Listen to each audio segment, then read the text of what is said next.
The Battle of Kursk, which unfolded in the summer of 1943, became the largest tank battle in the history of World War II, and one of the key moments of the entire conflict.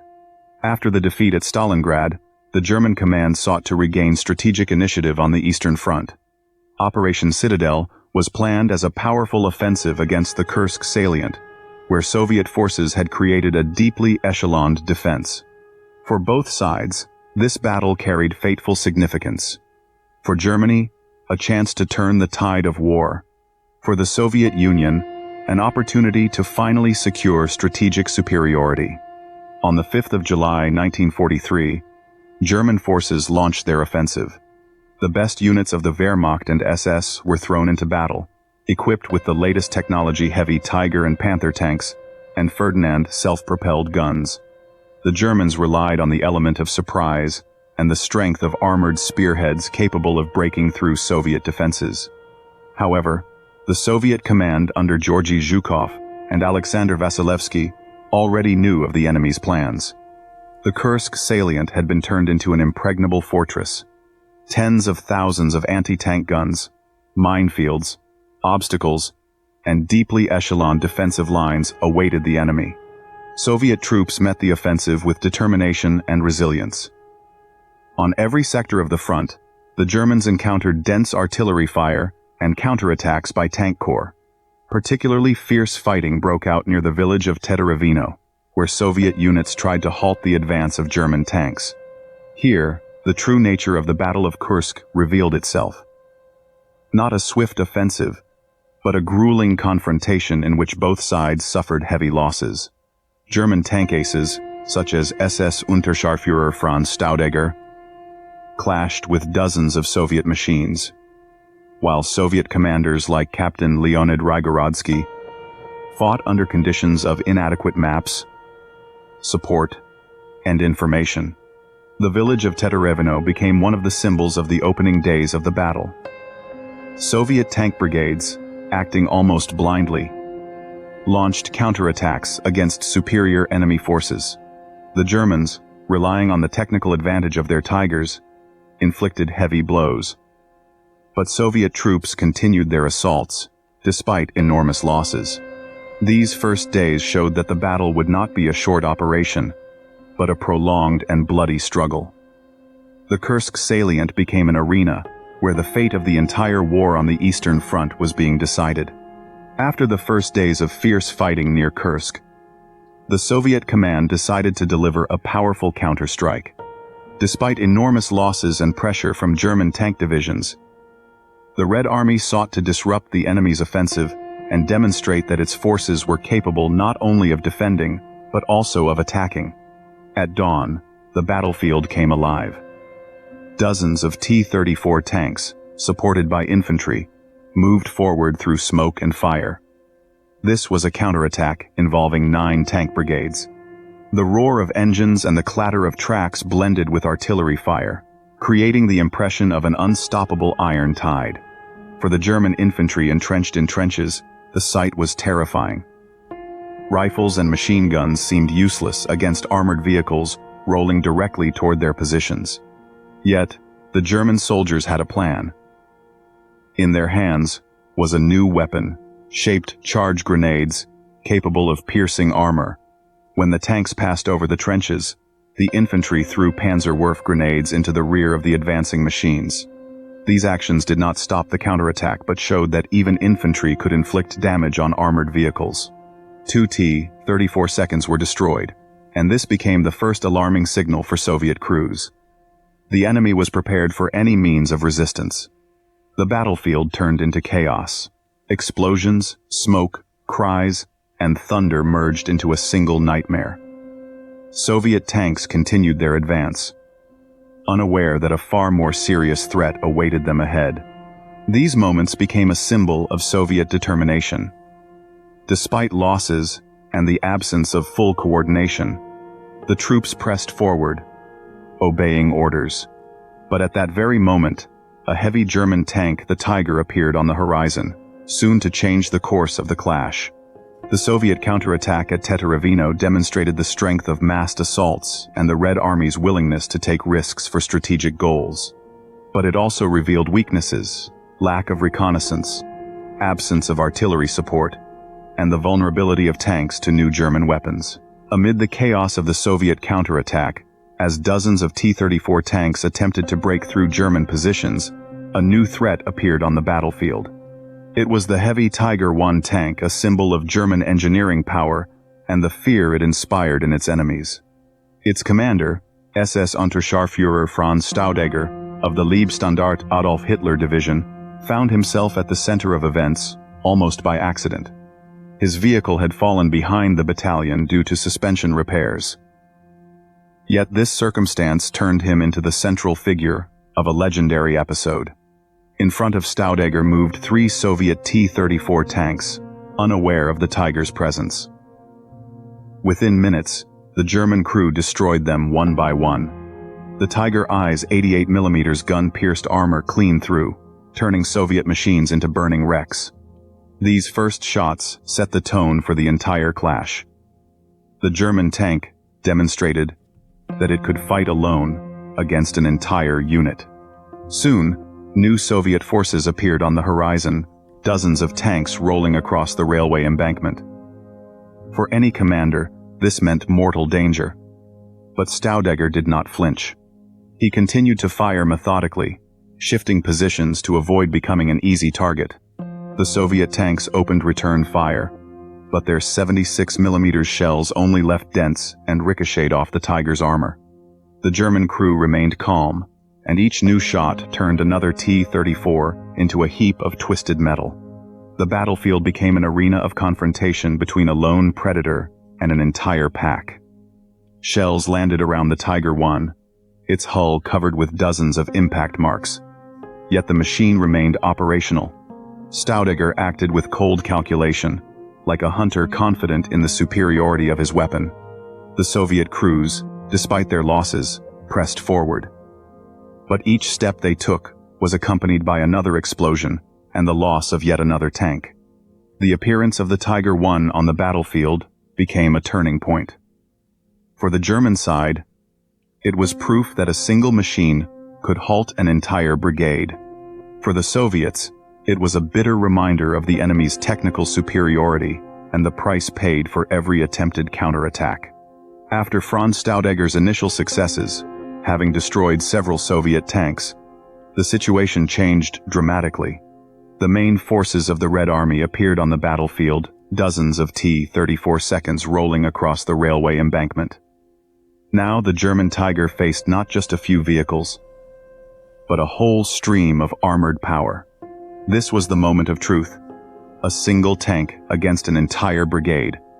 The Soviet tanks advanced in tight groups, striving to break through the defense and encircle German positions. Their turrets turned toward the Tiger, opening fire. But the first salvos were futile shells left only marks on the Tiger I's armor, ricocheting and burying themselves in the ground. Staudegger, maintaining composure, methodically shifted positions, fired, and disappeared again behind cover. His crew worked in perfect coordination. The gunner selected targets with precision. The loader worked tirelessly, and the driver maneuvered the tank to avoid becoming an easy target. Each shot from the Tiger turned another T-34 into a blazing torch. The Soviet crews, despite their losses, continued their advance. But their attack increasingly resembled a desperate charge against overwhelming force. The German tank's hull gradually became covered with dozens, then hundreds of impact marks. Yet the armor held, reinforcing the sense of invincibility. For Soviet tankers, the Tiger became a symbol of terror, a lone predator methodically destroying their comrades. The battlefield turned into a chaotic arena. Explosions, smoke, tracers, and the cries of crews merged into a single nightmare. Soviet tanks raced across the open field, stripped of cover, while the German tank continued to fire with cold precision. Each new shot was accompanied by a flash and an explosion. Each maneuver brought another loss for the Red Army. Despite desperate resistance, the Soviet forces could not stop the Tiger. This duel became the climax of the Tiger legend. For the Germans, it was proof of technical superiority and a tool of propaganda. For the Soviets, it was a bitter lesson about the cost of attacking without sufficient artillery and air support. Staudager and his crew demonstrated that one tank could stop dozens of opponents if it combined the power of its weapon, the strength of its armor, and the composure of its commander. The climax of the clash between the lone Tiger and dozens of Soviet tanks had come to an end. Despite the hail of fire, numerous hits, and the dangerous situation, the German crew managed to hold the initiative. This episode became one of the most famous in the history of the Battle of Kursk, turning into the legend of the invincible Tiger. After long minutes of fighting, the German crew faced a new problem. They had run out of armor-piercing shells. For any tanker, this would mean the end of the battle. But Staudager did not stop. He ordered the switch to high-explosive ammunition, which was less effective against armor, but could still inflict damage. This moment demonstrated not only the technical superiority of the machine but also the psychological confidence of its commander. Even with limited resources, he continued the fight, showing determination to see the clash through to the end. When the battlefield finally grew quiet, dozens of burning wrecks lay before the Tiger.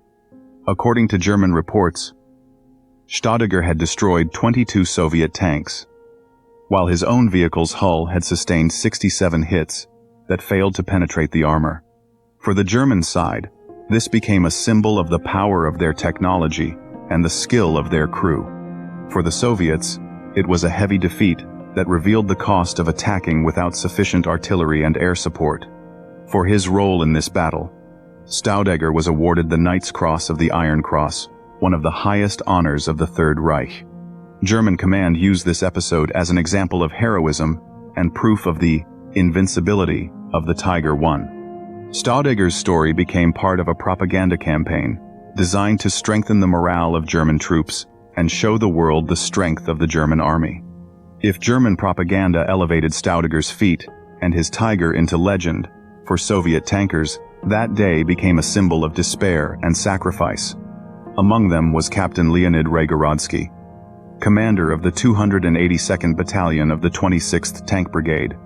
His story reflects the real cost of the Battle of Kursk, the price paid by men caught in chaos and lacking information. On the 8th of July, 1943, Raygorodski received orders to attack German positions and retake the villages of Teteravino and Luchki. The order was extremely vague. No precise coordinates, no maps of the terrain, no artillery support. Even the motorized infantry remained in the rear. Nevertheless, an order is an order. At 16:30, 32 medium T-34 tanks and 21 light T-72s moved forward.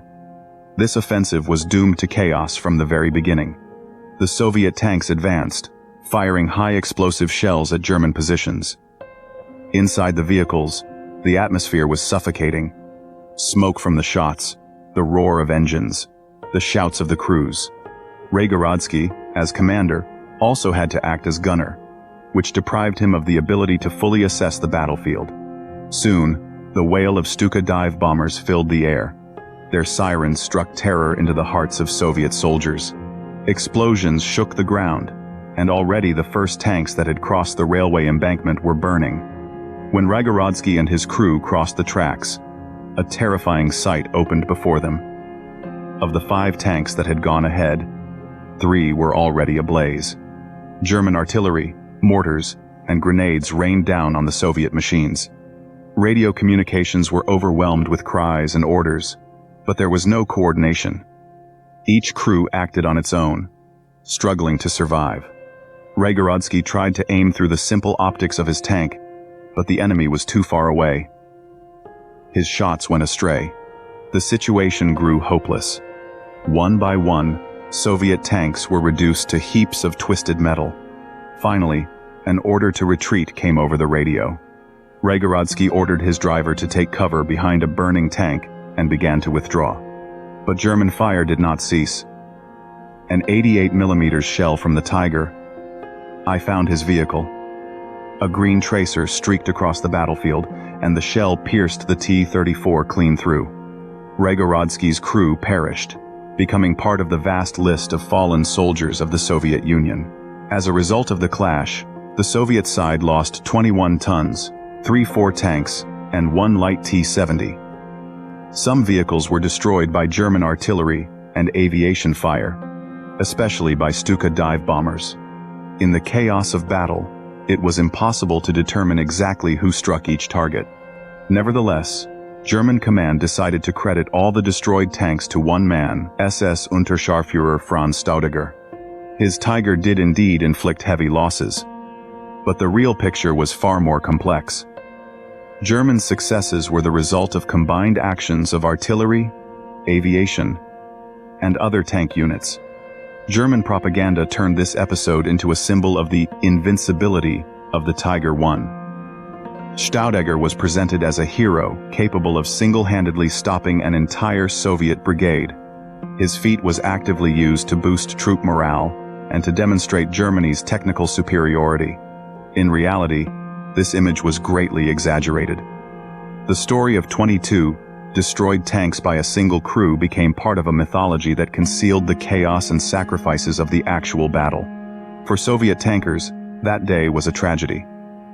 Captain Leonid Rygorodsky and his battalion found themselves in conditions of insufficient information, support, and coordination.